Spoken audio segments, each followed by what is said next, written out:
Yo, what's good? Hey, yo, what's good? What's good? What's good? We about to get started with this Russell Westbrook breakdown. Give me 1 second. I'm getting all my posts up as soon as I start stream, so I can get into the breakdown a little quicker. So let me get this posted right quick. I just got the Discord notification sent out. Give me 1 second. Boom. Let me grab that. And by the way, if any of y'all got any recommendations of who I should watch before the next season starts, because the Olympics is about to be done, you better drop it in the chat right now, and you better let me know. So, because we're about to just start watching a bunch of people that we don't get the chance to watch throughout the regular season. So, if y'all got anybody in mind, drop it right now in the chat, ASAP, and I'll consider it.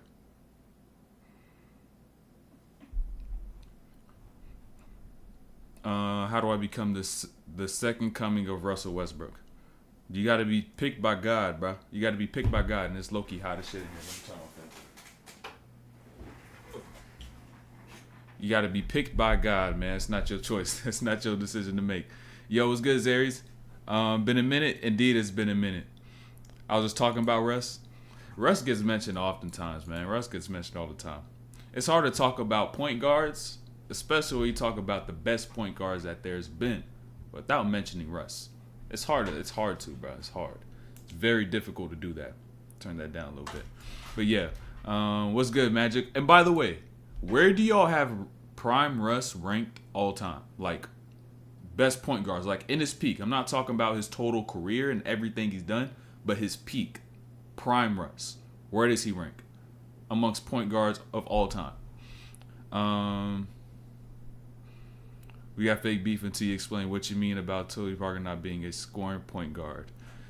Tony Parker not being a scoring point guard. I mean, when I say scoring point guard, I don't know when I mentioned that, but whenever I did, I can already think about what I said and why I said it. But Tony Parker is not necessarily a scoring point guard. And when I say scoring point guard, I mean Stephen Curry, Kyrie, Russ even scoring point guard. Like, he's not putting up 25 on the board or so every single night. Like, he could score, mind you. Like, when I watched that Kyrie, like, you probably just watched the Kyrie one, right? And Tony Parker has the capacity to do so, and a lot of players do.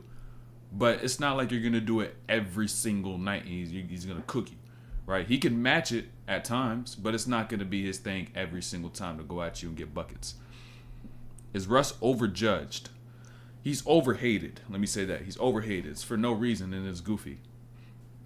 You got him top 10. Sadly, not top 5. Who's the top 5 then? You got what? Magic, Steph, whoever else y'all got in there. Let me know. Magic, Steph. You may even throw Chris Paul in there ahead of him. Hezzy Cross just subscribed. Yo, appreciate the sub. Appreciate that sub. Would win a ring in Denver. I think Denver's on their downfall, bro. I think Denver's on their downfall. They lost KCP. And I'm sitting back. I'm like, okay. What allowed them to really make that backcourt its backcourt is the fact KCP could guard and he could shoot the three at like 45% if open, right? And so also he could get into handoffs at times. Like, he was fucking up the Lakers when they played him. And so he was very versatile. I don't think you could put a Christian Brown or a Peyton Watson in that spot and think you're going to get the same thing, because they do not shoot as KCP does, and they do not guard with the expertise and have the IQ that KCP does as well. And now you have Russ in there, but Russ is not a KCP. Like, it's about matching. It's about fits. If you still want them to be that elite team in the West, that team is like, yo, we can't get over them, you gotta have that KCP type player, and they lost him.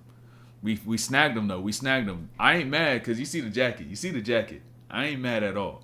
Right? I'm not mad at all because we got Jalen Suggs and we got KCP in the backcourt, and so we got Paulo being our point forward.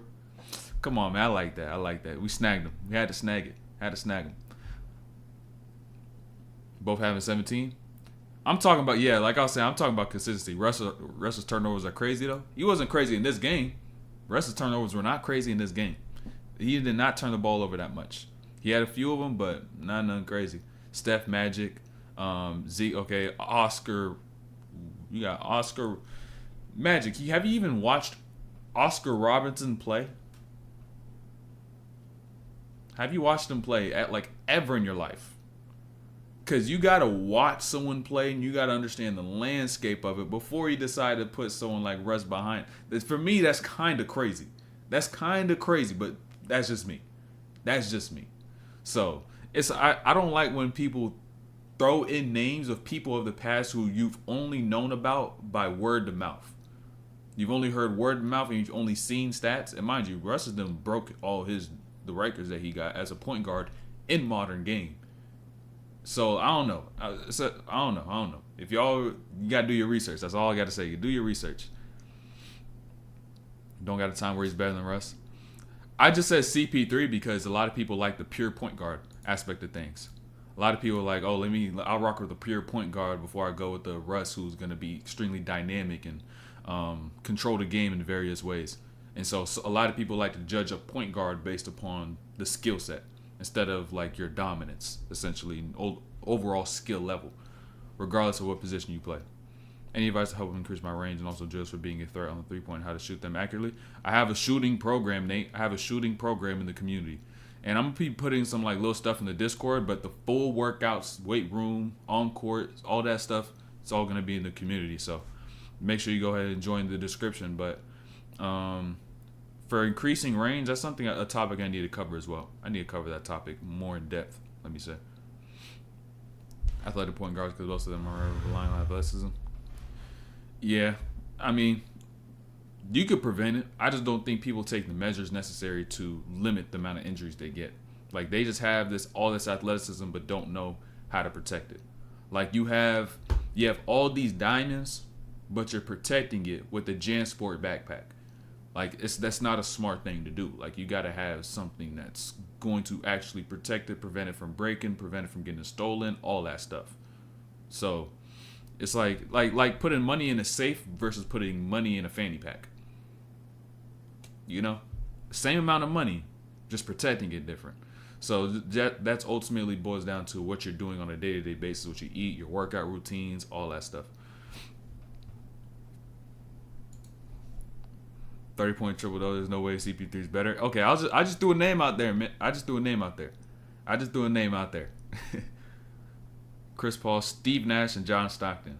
Hey, it's all opinion. It's all opinions. Y'all overrated Kyrie, so I ain't gonna get into a Kyrie conversation. Kobe, Rose, and Carmelo. I was so close to breaking down Kobe and also Carmelo today, because I seen other games I was thinking about watching, but I was like, I want to watch Russ today. Let me watch Russ today. So we about to start this Russ breakdown though. We about to start. Because honestly, I'm not sure if y'all was here for not my last stream, but the one before, my power shut off. I don't know if my power gonna shut off again. So I may got to make this stream a little quicker than I usually do, just in case it does happen right now, because we're in a hurricane, I think. I think we're in a hurricane or some shit, but.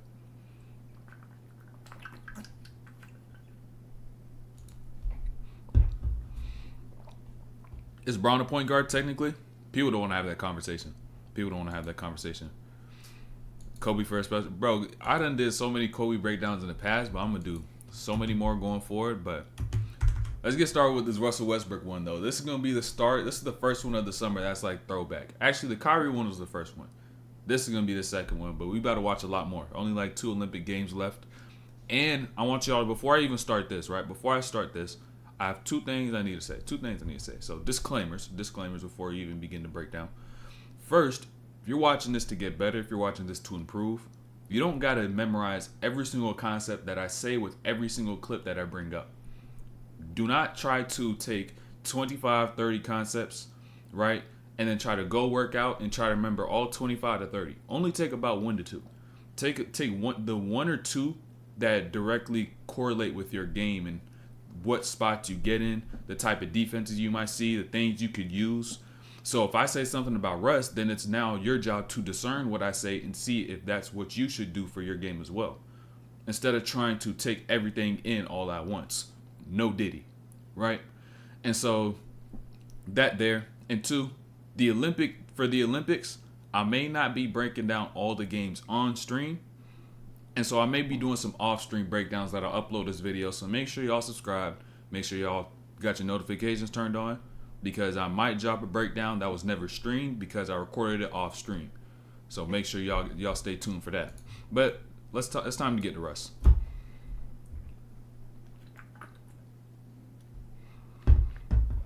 I had no clue we're in like a storm or whatever until like last night. I was like, oh well, I'm still gonna do what I do. And so we here with another breakdown. But pay attention. This is a 50-point triple-double, by the way. 50-point triple-double. So it's absolute comedy. The fact that Russell Westbrook has gotten ridiculed and hated for doing exactly that right there. The ball gets off the glass, and he's the one to secure it, and people think, oh, you're stat padding. But in reality, it's strategic basketball, because understand what happens afterwards. Since he got the rebound, this allows Steven Adams not have to worry about, let me get down all the way into the paint, grab the board, then run all the way back down to the rim. He has the ability to simply grab the board off the glass. Bigs could all get down early, and not even from a teammate's perspective, from his perspective as well. What this allows Russ to do is to get into a bag as to which he built at this point in time that's perfect for playing in transition and for his play type, which is those heads he pulls in the mid-range. I don't know where they've gone, but he had it around this time, 2017, cooking with it. Because understand, since he's already going downhill in transition, defender, Wilson Chandler right here, anybody, you're already going to be moving backwards.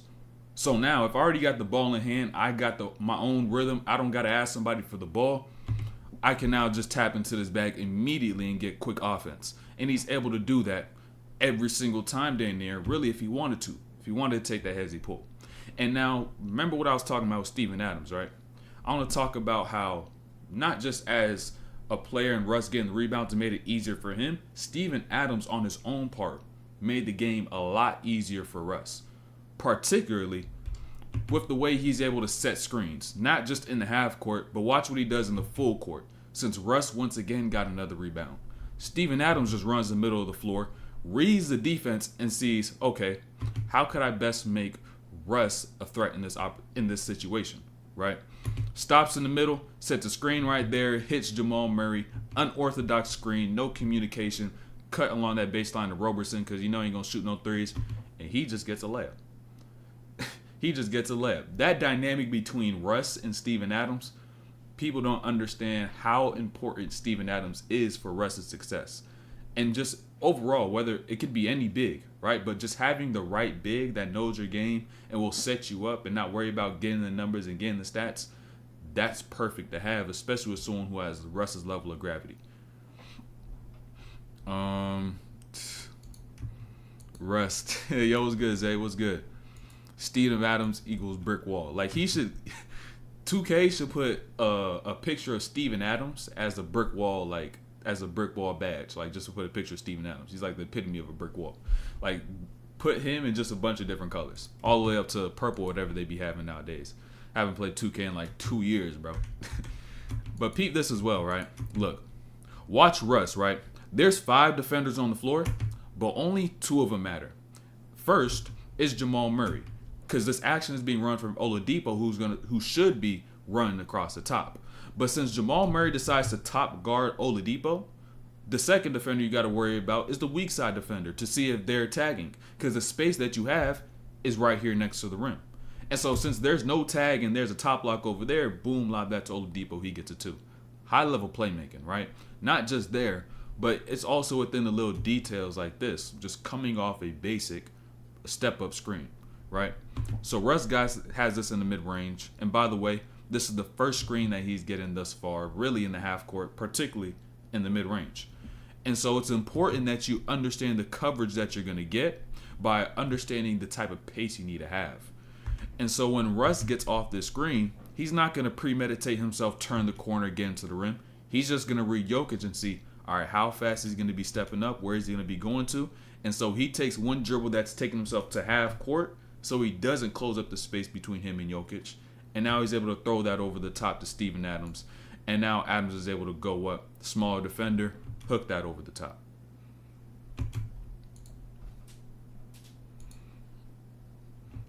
Can you make a video about spot-up shooters? I want to talk a lot about shooting, bro. I was really wanting to watch a Stephen Clay game, but I was like, I got to watch Russ today. But most definitely, you're gonna see a video of me going very in depth about spot up shooting.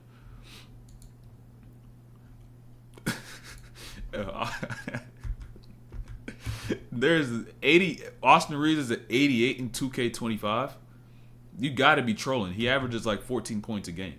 I don't know people who average 14, 13 points a game get an 88 overall in 2K. It's crazy to me. That's how low they've set the bar, bro. That's how low they set the goalposts. Crazy.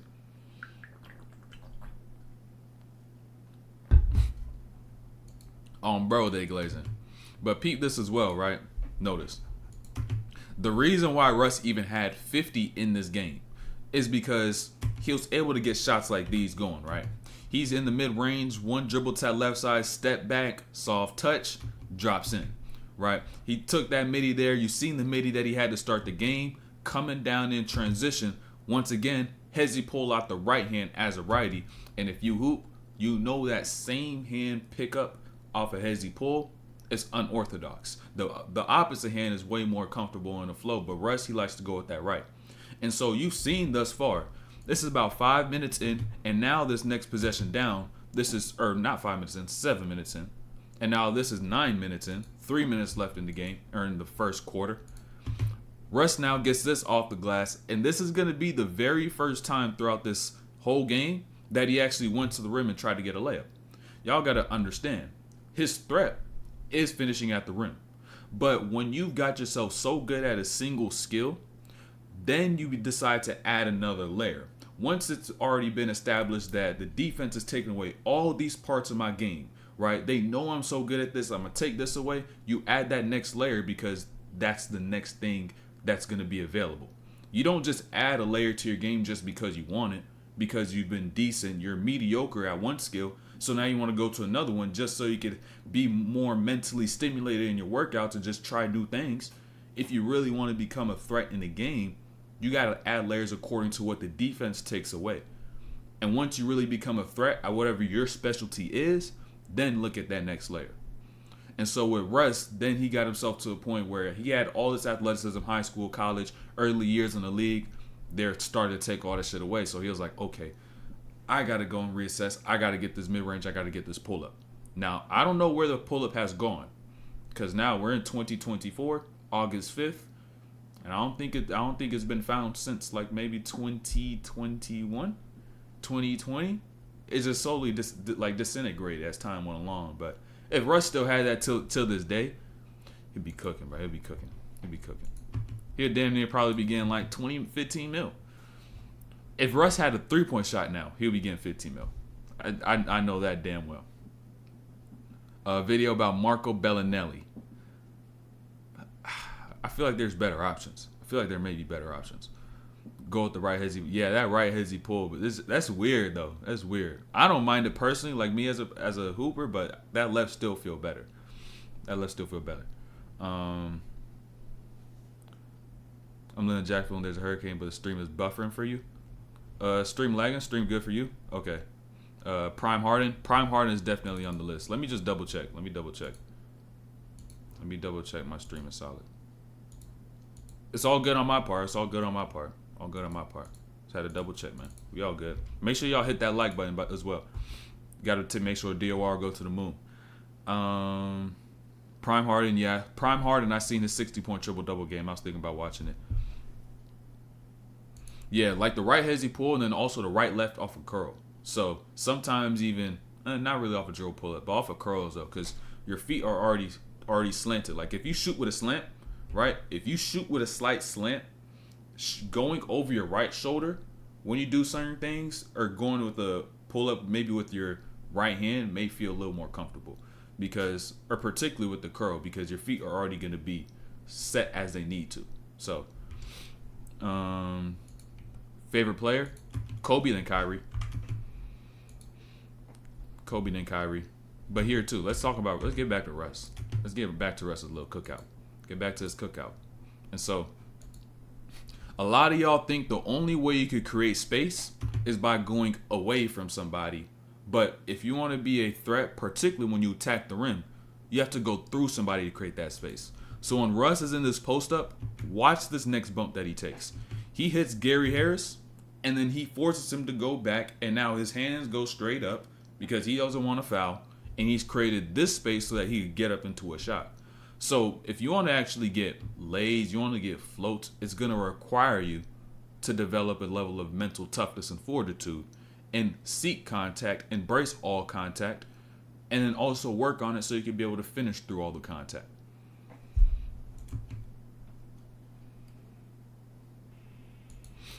And now Pete Russ defensively on this weak side.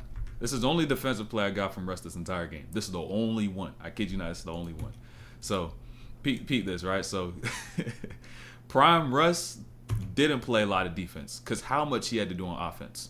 Rebounds, dimes, attacking the rim, takes a lot of energy. I don't blame him for not playing a lot of perimeter defense. But when he decides to actually play some defense, he is a good defender, like he is doing today. And so watch him on this weak side, right? Watch him on this weak side. He's not only able to get up and then contest Jokic's lay that he tries to get around him with. And mind you, I know Jokic is not athletic, so it may not be that tough to get to that hand and make him alter that shot. But he forces him to get the miss, and then he goes up on the glass and gets the rebound as well. That's a crazy defensive play on the help, one. And then two, to get right off the ground and go and get the rebound as well is ridiculous. That's ridiculous. I don't think y'all understand. To do that back to back, like if you probably checked how high he touched on this one, he probably got around like 10-5. And then right off the ground again, boom, probably another like 10-4. That's ridiculous, bro. That's just ridiculous. And I cut that off right there because Oladipo break the three, so Loki sold the clip. So now let's talk about ball screens, right? Let's talk about ball screens. So the real way Russ got 50 this game wasn't just by taking hezzy pulls all the time and getting a bunch of easy layups, playing in transition. They manipulated the pick and roll, particularly with the player who guards the screener. And so they ran actions where, say for example, you have this Iverson cut that goes over the top. That's fluff. But from the perspective of Ennis Cantor's defender, Mason Plumlee, his focus has to shift, right? His focus has to shift. He can't really anticipate what's going to happen next like a regular step-up screen that happens. He just has to simply see, okay, boom, that happens there. Oh, I have a screen here I have to focus on. And so now he's going to continuously drop back, already be in bad positioning. Russ has already got his flow going, pull up from that elbow. That's the first bucket that you see where they begin to deceive and misdirect and shift the focus of players guarding the screener. First one. Now this time down, you got Gary Harris, top of the key, Steven Adams on this drag screen. And so I want you to watch what Harris is going to do, Gary Harris, and also down here what's going to happen with the screen, because this is about to progress for the next few plays. So Gary Harris on his first one. Play solid, straight up. Russ takes that left side. Adams set that screen. And now what's going on back here, what Russ is really looking at is seeing the angles that he has. And Moutier had no communication to Jokic, which now brought Westbrook into the paint. He gets fouled, goes to the free throw line. Mind you, this time he's shooting 85% from the line, right? He's knocking down his free throws. Next possession, right? Third possession. You got Gary Harris guarding Westbrook at the top. He takes away that left side. And now watch what's going on down here with Jokic. He already knows he's trying to get screened down here from Russ's teammate, right? And so he's already anticipating that. He's in contact with Oladipo, I believe. And now Russ gets down here. Once again, he's caught up. Boom, get that lay. Third play down, right? And he's going to continue to cook off the same thing because if it ain't broke, don't fix it. This is really might have been the catalyst for Jokic saying, I got to get my ass in shape. I got to get my ass in shape because this is some lazy defense from Jokic as a 5. Even if you put the present Jokic at this time, he's going to move a lot more, be a lot more active, a lot more smarter with his angles, and know how to be a step ahead of the action. So times like this is really the catalyst for a team and players to become great. But going back to Russ, right? Let's go back to Russ. This is the fourth play down. Jokic is also in anticipation once again, right? He ends up turning back, realizing, okay, they're going to set another screen. And also Gary Harris, right? Gary Harris takes away that left side. So Jokic is ready. Gary Harris is also ready. They take away the left. They set him to that right. So what does Russ do, right? Both drop back, taking away the rim. He pulls up from that elbow. Bucket. You just take what the defense gives you. You don't try to force your way to take something that's not there. because that's just playing unsmart basketball, right? To take what's available and train according to what's going to be available. That's the most important part. So another time down, right? You've seen Russ already. He scored. He got the foul. He got the lay. He got the 2 middies. And now you're going to see Russ take it to the next level, which is now you got Oladipo stepping out the corner, screen on Jokic, right? Force Jokic to worry about something aside from the screen that he has to get to. So now Steven Adams comes up and sets this screen. Varejao outs it. Russ pulls up here from the right side from 3. They're always taking away the rim. Boom, he got another bucket. Cooking off the same action over and over and over again. And mind you, I'm pretty sure it's still not done. These pick and rolls still ain't done.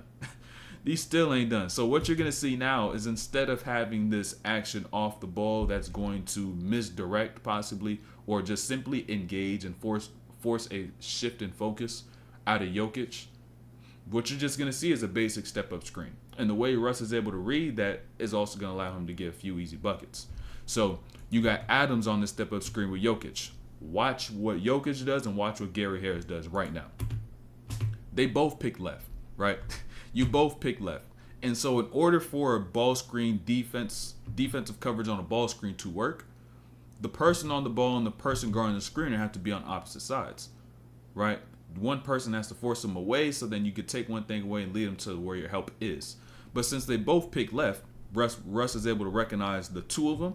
Boom, he rejects. Jokic has to go from left to right, then right, flip back open to the other side, left, and now he fouls, and now Russ gets himself to the line once again, right? And now this is not even just with Jokic. You still got to pay attention to when defenders decide to pick their poison on the screen, right? Particularly the concept of commitment. If a defender, when you get an advantage, decides to take one thing away and just leave the other one, you make the play and take advantage of what there is. And so on this play now, it's not even Jokic. You got Wilson Chandler. And just pay attention to his positioning.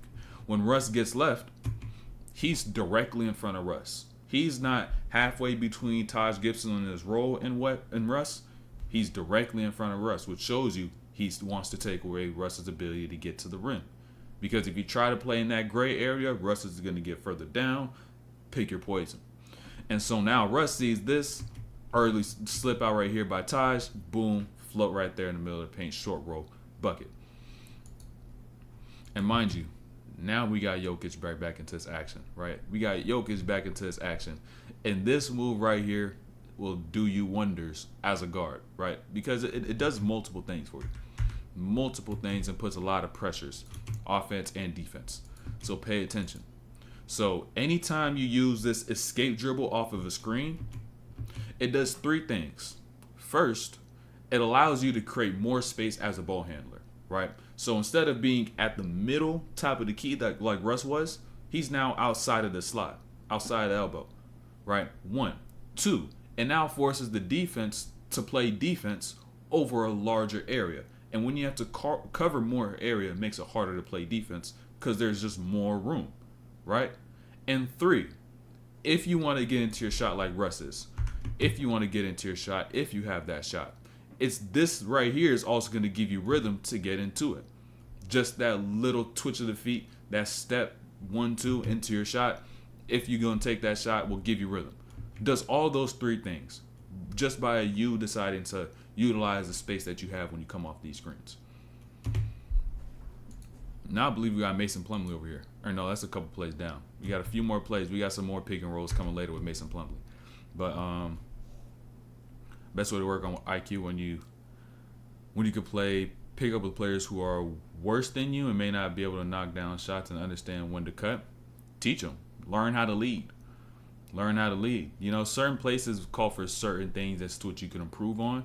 So, like, depending on the environment, like you said, if you're playing players worse than you, essentially your ability to, it also will do this. It'll force you to think in ways as to which, how can we get the easiest lay or the easiest bucket, a bucket that they're capable of scoring for a player that's not good. Like, what could I tell them to do that could be able to lead them to a certain spot, right? And so if you're able to do that, if you know how to get the worst players buckets, it's going to make it a lot easier for you to get players who are better than them buckets, because you know the game. You know how to play positioning. You know how to put someone at the right place at the right time, what action to run, how to space the floor. And so you just have to actually think about legitimately doing it instead of like sitting back and just blaming everybody and just hanging your head and trying to do everything yourself. Because if you try to do that, you're not going to be able to get the best out of everybody that's around you. So, can you make more videos about Jared McCain? I mean, I got two. We'll see when the season start. We got plenty of time, plenty of games, opportunities when the season starts. So, yo, what's good, Jordan? Oh, I was just saying prime. I was saying peak when I was talking about top players. When I was talking about top players. But notice this. Sometimes as a playmaker, y'all overthink. Y'all think y'all got to know everything everywhere at the same time. But sometimes, like when you're playing, usually most times, right? When you attack the paint, when you see who pulls over on help, that will tell you where your teammates are. And you just simply have to just look right back into that direction. I feel as though a lot of people may confuse playmaking as if I got to know where everybody is, what they're doing, what their habits are. When you just simply see movement, your eyes will naturally know where to go to. So for you to try to put conscious thought onto, oh, where is this player doing? What's that player doing? What's this player doing? You're going to set yourself back because you don't have time to make all those thoughts. You don't have that much time to think. So if you just simply see how the defense is moving, it's going to be natural. Trust. You just have to let go. You just have to stop thinking. And once you get in that spot, you're going to understand, oh, this is what it's like. Like, I'm not thinking about it. I'm just doing it. This is my instinct. Boom. I'm just playing. I'm just hooping. Right? But you just have to let go of actually trying to think about everything that you're doing. The game is way too fast to do it. And so the pull over right here by Gallinari, boom, he realizes Gallinari's man, boom, diving down right behind him, lays that right off the glass. Rely on the instinct and stop thinking so much, man. Now here, let's talk about Mason Plumlee. So, changing pace when you come off the screens, especially when you see a drop coverage, will make defense 10 times harder for the people you're going against. Because when Russ decides to get here, he has to guard the roll and he has to guard Russ. But since Russ decides to change pace for a split second right there, it also made Plumlee change pace, right? Because Plumlee, what he's doing is waiting for Russ to make a decision, whether he's going to go and drive hard or he's going to drop it off to the roll. So Plumlee can make his choice of what he got to take away with the distance that he has playing the drop, right? But since Russ decided to stop and slow down, Plumlee stopped and slowed down directly in the middle of Russ and Cantor. That's all from a change of pace. And so now when Russ goes hard to the left side, he's late, bump, controlled, and one off the glass. Change of pace. Use that change of pace when you go against a drop. Whether it's to manipulate that player who you're putting pressure on or just to read that weak side, right? That change of pace is just going to give you that much more time to do what you need to. And now here with Mason Plumlee, this is about to be another layer. Just like we were seeing with those pick and rolls with Jokic. So now this time down, right? You got Plumlee on the screen. He goes up high, right? He went up high on the screen. He jumped it. But I want to really talk about what's going to happen after this, which is ridiculous. So pay attention. You've seen Plumlee drop back on that first screen. Step up screen now. He's high. Russ recognizes that movement and him jumping out. I split that. And now Russ decided to invest time into doing this every single time he drove. He could have been Steph before there was even Steph.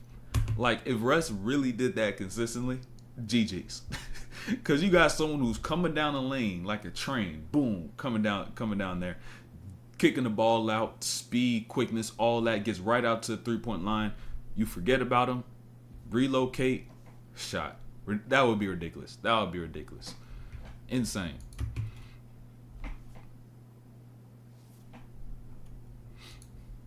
Now going back again to Mason Plumlee. Oh, yo, what's good? What's good? No, ball move from Russ is crazy. Yeah, but peep this as well. So, third play down with Mason Plumlee. Last time you seen him jump the screen. First time you see him in the drop. Watch what happens now, right? You got the screen here from Cantor. Mason Plumlee late on his step up, late to be there at the other side of the screen. So now Russ recognizes this. Cantor also does as well. Boom, he slips out. Russ throws that and times that pass perfectly because since he only took one dribble off that screen, strong side corner, No need to worry about the tag. Moutier is late, gathers that he gets that too.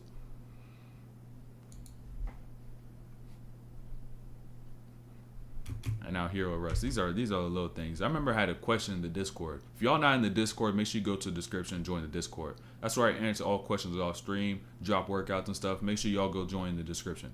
But there's a question that I see in the Discord which talked about variable training and specific training, like specified training, where you're training a bunch of things in a bunch of scenarios versus just drilling one thing over and over again, right?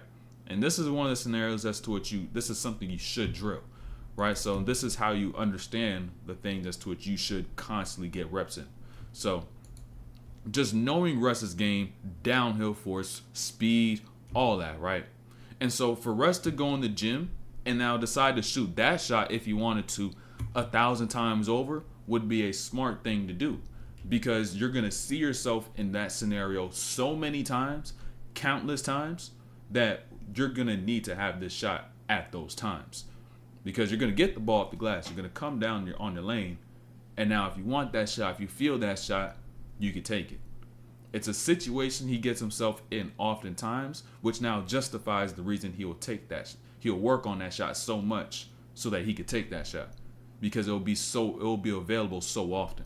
But it's also still important to get the counters and all that, which is where you got to kind of cut your mind off and still see the floor and make the reads. But it's not a dumb thing for him to go in the gym and shoot that shot 1,000 times. Really might be a smart thing, so you can get more efficient in exactly what you're going to get. And now we getting down late into this fourth quarter. If y'all remember watching this, it was low key like there's crazy plot armor in this game. The plot armor in this was ridiculous. So it was insane.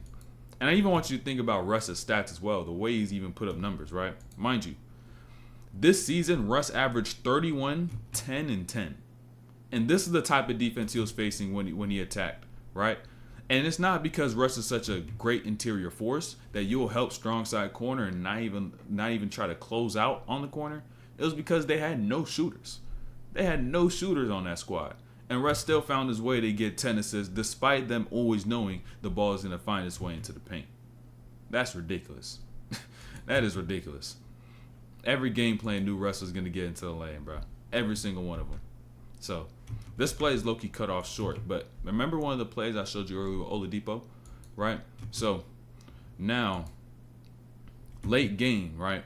It's important that as a coach, or even as a team, you have those plays as to which you know you could run and you could get a good look out of, right? This right here, this play right here, we seen this in the first half when Oladipo stepped up out that corner, hit Jokic, and then boom, over the top of that screen, Adams went to go set a screen for Russ, right? And so now you throw this in again in the mix, about 4 minutes left, down 10. Let's run this again because Jokic still doesn't know how to adjust to this. Can't fight through screens off the ball, late on his positioning, and all that action that goes on prior to does wonders for OKC, because even on Jokic's part, what it's doing is it takes him away from his ability to make up for his lack of speed by playing positioning, which is why them off-ball stuff is so important and why it really becomes unguardable if you know how to use it the right way.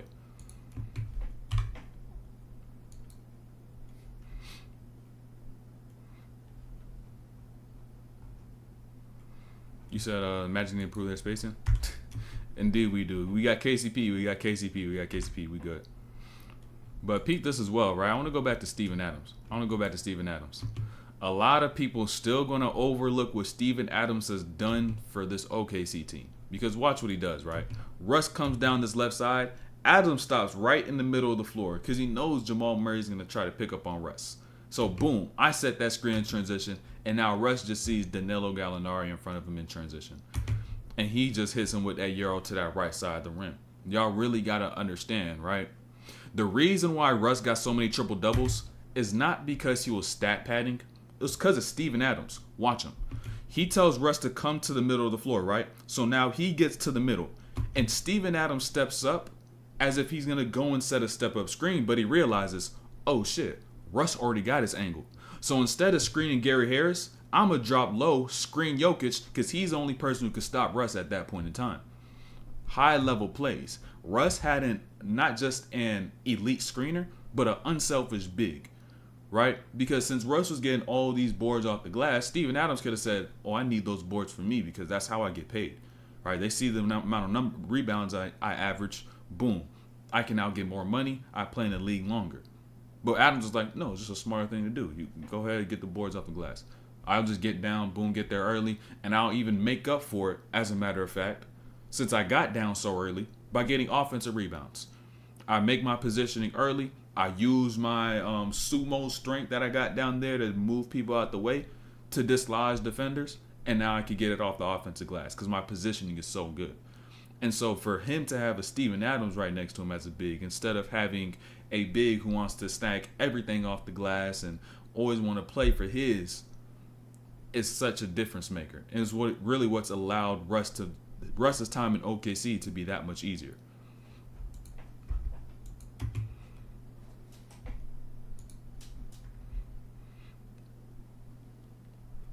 Now here too, let's talk about time and place. Time and place right quick. We down to the last couple of plays of the game.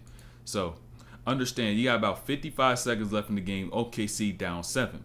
So on Denver's part, okay, we're not supposed to give up any threes. But like I was talking about before with Denver, this is the time as to which you gotta. This is the catalyst, right? This is your lessons to where it's gonna allow you to become great. And so now you got Jamal Murray back here. Russ comes off the screen. He jumps. Boom. It'll be little things like this. Right? It'll be little things like this. And I guarantee you still remembers this game because this is when Russ got 42 triple-doubles this season. Had that 50-point triple-double, and they sold the game, which is ridiculous. And so now even Russ got himself to the free throw line, right? Got himself to the free throw line. And so on this last play of the game, Denver played this perfectly. Like, there's really no better way they could have played this, right? You got Russ down here with Gary Harris over the top. Or no, that's the next play down. That's the next play down. Hold on. Give me 1 second. Give me 1 second. I got one play ahead of myself. But pay attention to this. This was just a dumb thing to do. So on Denver's part, why decide to chase Russ over, knowing damn well anytime you chase anybody over, they're going to have a lane to the rim? Give Russ the lane to the rim. Nobody's able to go and help over because there's action going on off the ball.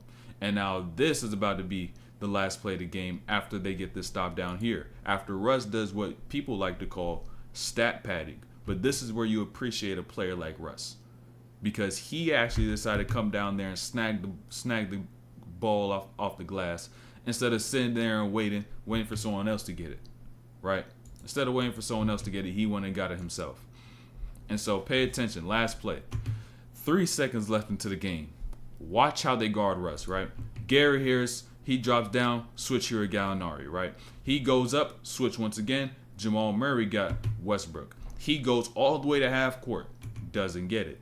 Goes to the ball, doesn't get it. Give it to Adams. Jamal Murray jumps that lane for a split second, and now he even gets a hand right in the vicinity to make the shot uncomfortable. But it's just one of those nights. It's just one of those nights where it's like, damn, he gonna hit everything, bro. Like, how the hey, look at Wilson Chandler. Look at Wilson Chandler. Look at Wilson Chandler. He eat it. he eat a little motherfucker. But yeah, bro, it's crazy how Russ gets ridiculed for just being great. Working with the cards that he's dealt, not having the best of teammates in the world, but he's still doing everything he can to allow them to win. But yet they still want to find a way to say he's not that great of a player, which is insane to me. So that's the end of the breakdown. We're going to be live again maybe Wednesday or Thursday. I'm not sure which day exactly. But I need to tell y'all this as well. Make sure y'all go follow on Instagram because I'm dropping my workouts now. I'm about to start dropping my workouts. I'm about to start dropping some new content. So make sure y'all go follow on there for all that stuff. So let me see what I missed in the chat. How do I counter aggressive defenders? You use their aggression against them by using pace, learning how to go from slow to quick. That's the most simple way I could put it. How can I get my shot more consistent? Most times, people aren't consistent shooters because they don't shoot enough. Truth be told, you may think getting 100 makes in a day is a lot. Like, oh, so 100, 100 is 3 figures. We're talking about something. We're talking about a neurological muscular adjustment where you got to change your mechanics or your muscle memory essentially just simply through repetition of a certain action and teaching yourself how to do it one way and not any other. But yet people still in the NBA get paid what? People in the NBA get paid $60 million just to make the ball in the hoop about 45% of the time. You really got to think about it. You know how much work it even takes just to get to that 40 to 45%? On average, when you mix in like the threes and everything, you know what I'm saying, 45, maybe 50%, half the time. So you got to put the work in if you really want to become a great shooter. Imagine he's facing that peep that Go PG carried this weak ass team to the playoffs. Yeah, weak ass team. You take Russ off that team, they're bottom feeder. Literally bottom feeder.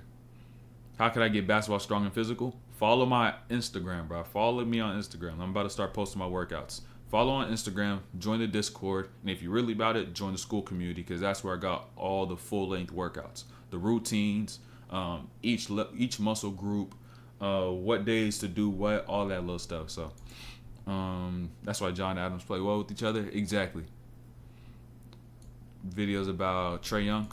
Trae Young's probably someone I'm going to peep during the actual season, so I don't know if I watch him during the off season. But, yeah, regardless, though, I'll end up watching Trae Young at some point in time. But it's the end of today's stream. Make sure y'all subscribe. Make sure y'all got your notifications on. Y'all hit the like button. Y'all join the communities, Discord, and school for all the gyms.